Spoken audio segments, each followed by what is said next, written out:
زندہ انسان قبر میں جاتا ہے اور واپس آتا ہے۔ یورپ کی یونیورسٹی کا انسان کو نئی زندگی دینے کا حیران کن تجربہ۔ سائنس جیسے جیسے ترقی کر رہی ہے اس طرح اب انسانوں کو بھی حیرت میں ڈال رہی ہے۔ کچھ تو فائدہ بھی دے رہی ہے مگر کچھ آگے چل کر نقصان کا پیش خیمہ بھی ہو سکتی ہے۔ یورپی ملک نیدرلینڈ کی ایک یونیورسٹی نے قبر سے متعلق ایک ایسی تحقیق کی جو سب کو حیران کر رہی ہے۔ یونیورسٹی کی جانب سے یہ عمل اس وقت بنایا گیا جب ڈیجیٹل دنیا کے زمانے میں انسان موبائل فون کی دنیا میں اس طرح کھو گئے ہیں کہ دماغی سکون بھی غائب ہے اور خود انسان بھی۔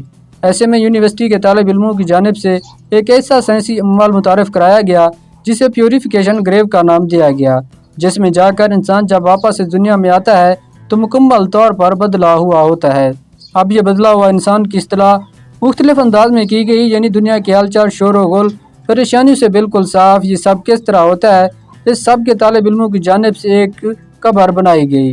یونیورسٹی کی جانب سے موقع اختیار کیا گیا کہ اس قبر میں لیٹ کر انسان اپنی موت کی یاد کرتا ہے۔ جب وہ اس مشکل ترین اور خوفناک لمحے کو اس مقام پر سوچتا ہے تو اسے کافی حد تک تبدیلی کا سامنا کرنا پڑتا ہے۔ یہی وجہ ہے کہ اس قبر کو جنگلاتی علاقے میں بنایا گیا جہاں صرف قدرتی ماحول موجود ہے اور کچھ نہیں۔ دلچسپ بات یہ ہے کہ یہاں جانے کے لیے آپ کے پاس آپ کا ذہن ہی ہونا چاہیے، یعنی موبائل فون، کتب یا کوئی دیگر چیزیں نہیں، صرف آپ اور آپ کی سوچ۔ یہ نرالا انداز اگرچہ سب کو حیران کر رہا ہے لیکن ان کی آنکھیں کھولنے کے لیے فیصلہ کن بھی ثابت ہو سکتا ہے۔